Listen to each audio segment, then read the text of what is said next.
kisah sebelumnya. Saat ini Taijing dan Yuking memandang Xiaoyan yang persis sama dengan pemilik istana mereka sendiri. Mereka bahkan curiga bahwa ini adalah pemilik istana mereka. Tetapi juga terlihat perbedaan dalam beberapa gaya perilaku. Meskipun mereka terlihat mirip, masih ada perbedaan yang jelas. Namun dominasi ini sangat mirip. Hahaha, kau terlalu sombong untuk menyinggung kami. Jangan katakan bahwa kau adalah keabadian. Bahkan jika sang ratu ada di sini, dia masih sulit berhadapan dengan kami. Maka aku menyarankan kau untuk tidak meminta masalah. Kalau tidak, kau bahkan tidak akan memiliki tubuh yang utuh saat ini. Ucap suara pria Taisu. Xiaoyan menoleh sedikit dan melihat ratu yang sedang berdiri di dahan pohon. Hahaha, Yuan maukah kau membantuku? Ucap Xiaoyan memandang ratu dan bertanya sambil tersenyum. Itu mudah. Ucap suara ratu terdengar. Adapun dua orang Taisu yang mendengar kata-kata di kejauhan tertegun. Melihat ratu yang tersenyum di ujung yang jauh. Mereka sepertinya telah melihatnya di suatu tempat. Bukankah ini tuan rumah lelang kota Vientiane? Ucap mereka berdua. Aku punya sedikit hobi. Jadi kalian harus berhati-hati. Ucap suara ratu perlahan keluar. Setelah mengatakan itu, momentum yang kuat dan mencekik tiba-tiba menyebar. Dan bahkan Taijing dan Yuking di samping mereka memuntahkan banyak darah. Ratu, beraninya kamu. Ucap kedua pria Taisu itu tiba-tiba menderita tekanan yang sangat mengerikan. Berbicara tentang itu, kalian pikir aku tidak berani membunuh dua sampah Taisu seperti kalian? Aku bahkan tidak percaya bahwa Taisu berani bertarung melawan alam dunia Xuanyin saat ini. Tujuanmu adalah sensi. Sekarang jika kalian bertarung di sini, kalian pasti akan diketahui oleh ular itu. Jadi aku yakin Taisu akan menutup mata terhadap ini. Ucap suara ratu jelas sangat lembut. Tetapi ketika setiap kata jatuh ke telinga semua orang, itu seperti suara ilahi dari dewa yang mengejutkan hati dan jiwa orang. Tepat saat dia berbicara, bayangan besar tiba-tiba muncul di langit. Dan telapak tangan besar tiba-tiba muncul dan menepuk kedua orang Taisu itu. Seketika mereka tidak dapat menghindar dan dipukul ke tanah oleh telapak tangan yang besar itu.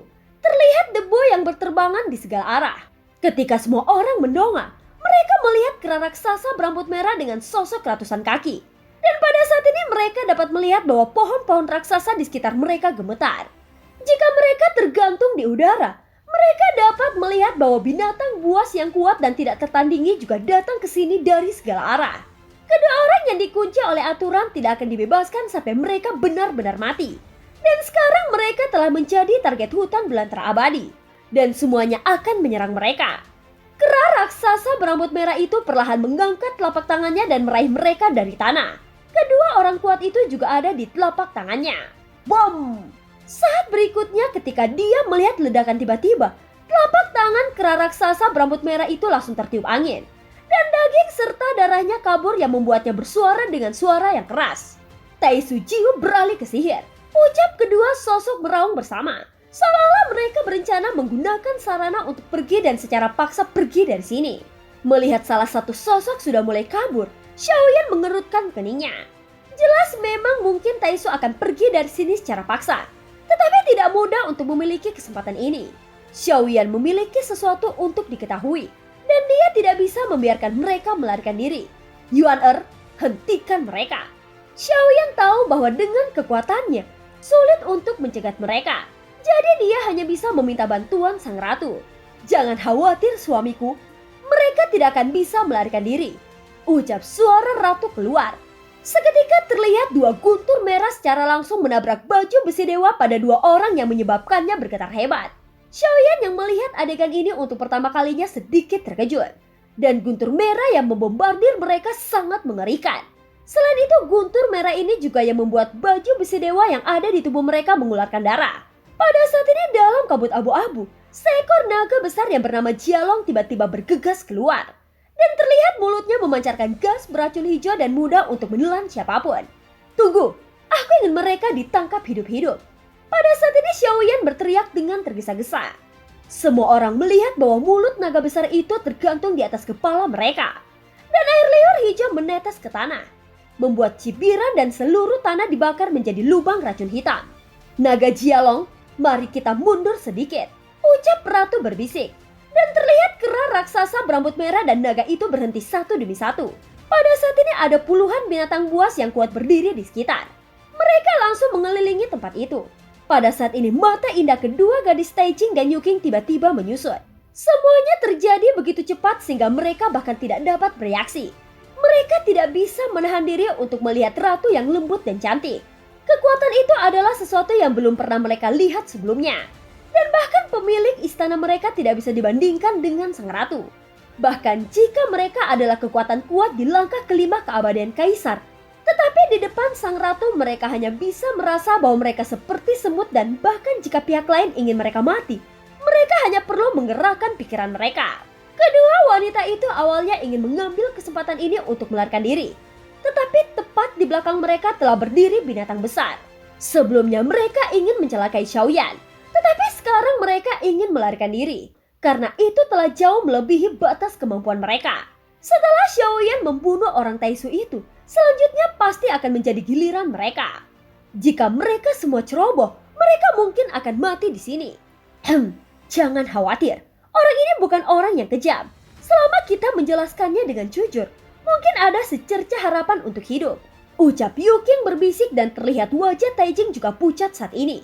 Dia tidak pernah merasa bahwa kematian begitu dekat dengannya. Setelah menerobos ke langkah kelima keabadian kaisar, sangat sedikit orang yang benar-benar bisa mengancam mereka.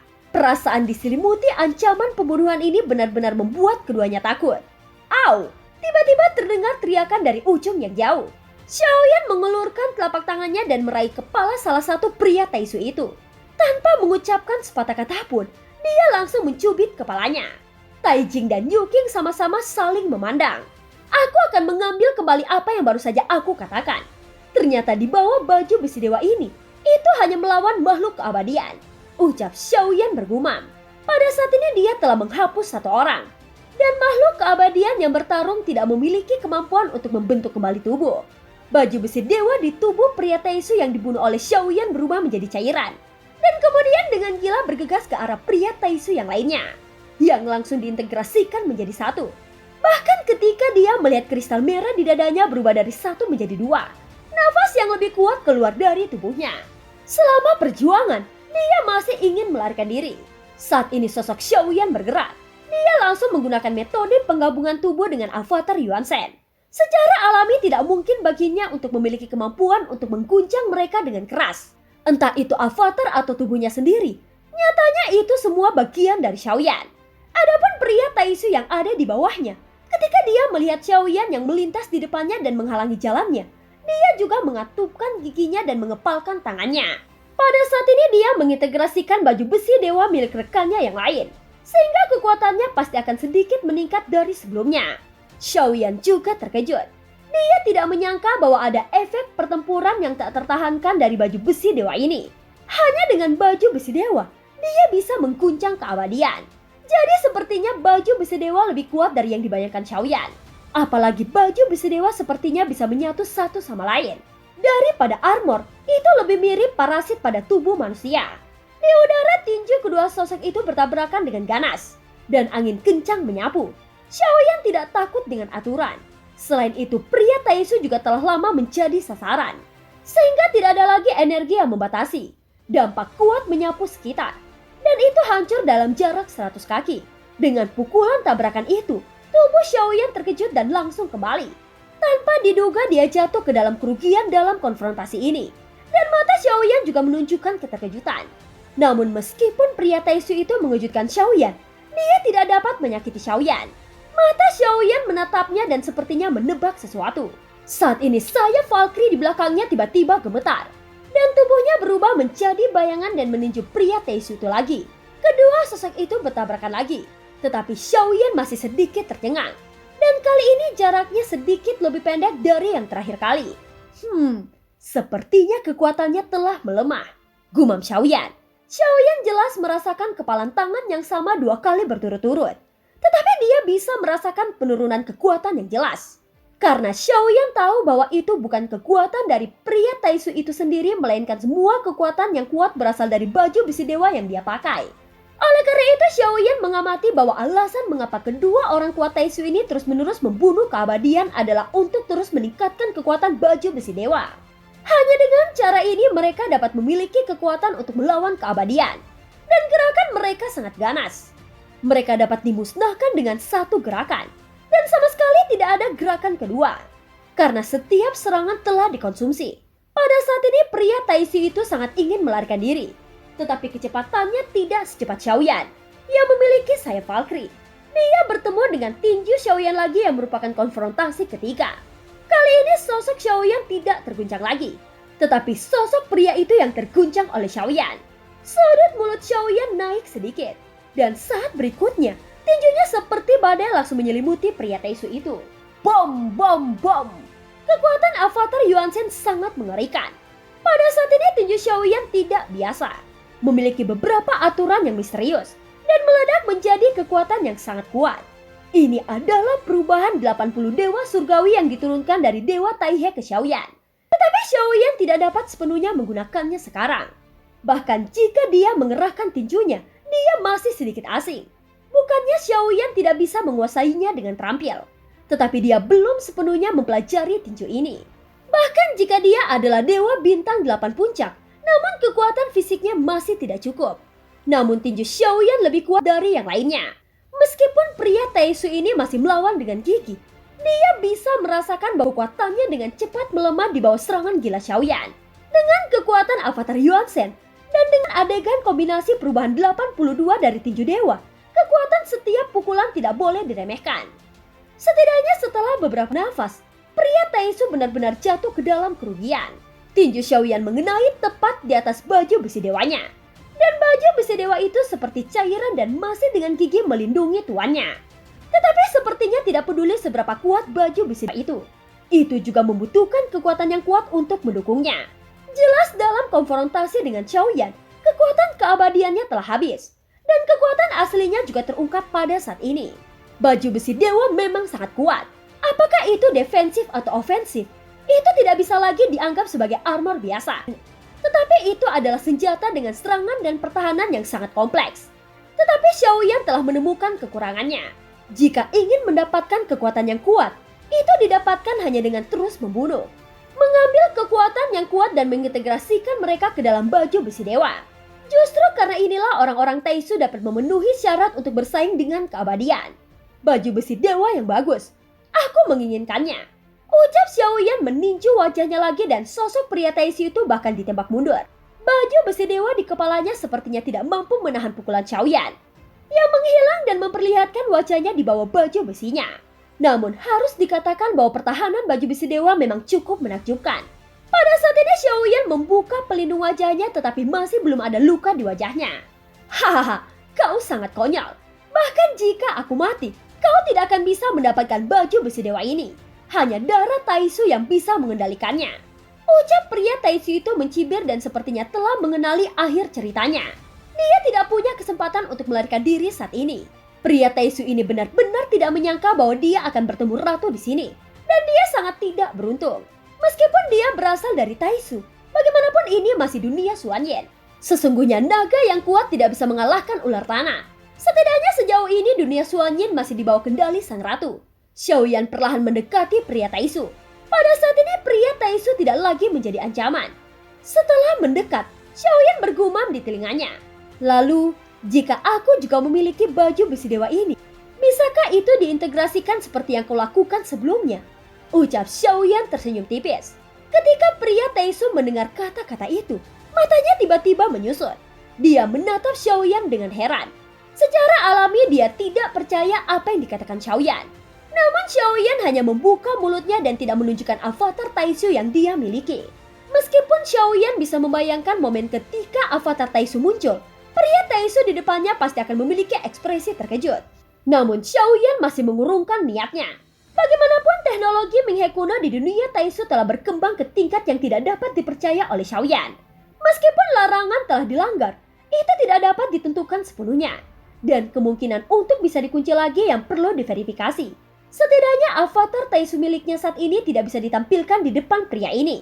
Jika dia melawan dan menyebarkan informasi ketika dia sekarat, Diperkirakan akan ada lebih banyak orang kuat Taisu untuk menemukan Xiaoyan.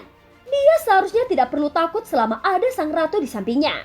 Tetapi begitu dia mengejutkan dunia Taisu dan mereka mengirim lebih banyak orang kuat, maka dunia Xuanyin akan berada dalam bahaya kehancuran pada saat itu. Tentu saja ini hanya kekhawatiran Xiaoyan. Semuanya perlu hati-hati. Ketika pertempuran antara Sensi dan Taisu akan pecah, keberhasilan atau kegagalan kemenangan juga dapat dipicu oleh masalah yang sepele. Yang harus Xiaoyan lakukan sekarang adalah mencari jiwa dan melihat apakah dia bisa mendapatkan informasi yang berguna dari ingatan pria Taisu ini.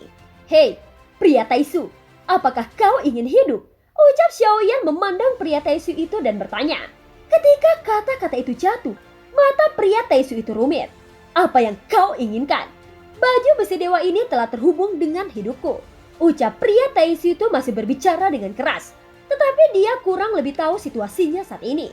Dengan tubuh keabadian Ratu dan Xiaoyan yang kuat di depannya, dia pasti tidak bisa melarikan diri. Apa yang kamu lakukan di alam Xuanyin? Ucap Xiaoyan bertanya perlahan. Pria Taisu itu sedikit tertegun ketika dia mendengar kata-kata itu. Dia berpikir bahwa Xiaoyan hanya menginginkan baju besi dewa di tubuhnya. Tetapi sekarang dia sepertinya tahu bahwa mata Xiaoyan di depannya lebih rumit daripada yang dia kira. Tidak ada komentar. Apakah kau dan semut lainnya pantas tahu apa yang telah dilakukan Taisu?